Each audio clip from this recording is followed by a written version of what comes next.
ప్రియులారా, పాత నిబంధన కాలంలో ఒక ఇన్సిడెంట్ జరిగింది. అదేంటి అంటే, ఇజ్రాయేలీలు ప్రజలందరూ కూడా లోక మర్యాద చొప్పున ప్రతి రాజ్యానికి ఎలా అయితే రాజు ఉన్నాడో, మాకు కూడా ఒక రాజు కావాలి అని అడిగారంట. అంటే అక్కడ ఏం జరుగుతుంది అంటే, అప్పటి వరకు వారి మీద పరిపాలన చేసే దేవుడు మాకొద్దు, దేవుని స్థానంలో మాకు ఒక రాజు కావాలి అని వాళ్ళు అడుగుతూ ఉన్నారు. అది జరిగిన కొన్ని శతాబ్దాల తర్వాత కొత్త నిబంధనలో మనం చూస్తూ ఉంటే ఒక ఇన్సిడెంట్ కనబడుతూ ఉంటుంది. ఏంటి అంటే, పొంతు పిలాతు యేసుక్రీస్తుని బరబ్బాని పక్కపక్క నిలబెట్టి మీకు ఎవరు కావాలి అని అడుగుతుంటే వాళ్ళందరూ చెప్తూ ఉన్నారంట, మాకు యేసుక్రీస్తు వద్దు, ఈ బందిపోటు దొంగే మాకు కావాలి.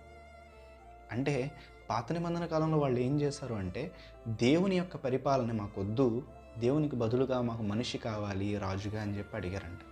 అలాగే కొత్త నిబంధన కాలంలోకి వస్తూ ఉంటే, ఈ లోక పాపాలను మోసుకెళ్లే గొర్రెపిల్ల మాకు వద్దు, కానీ ఈ పాపం చేసిన బరబ్బాయే మాకు కావాలి అని వారు కోరుకున్నారు. ఈరోజు మన జీవితం ఎలా ఉందో చూస్తూ ఉంటే, ఈ పాపం చేసిన మనిషిని కాదు కానీ, దేవుని స్థానంలో రాజుని కాదు కానీ, డైరెక్ట్గా పాపాన్నే కోరుకునే వారిగా మనం ఉన్నాము.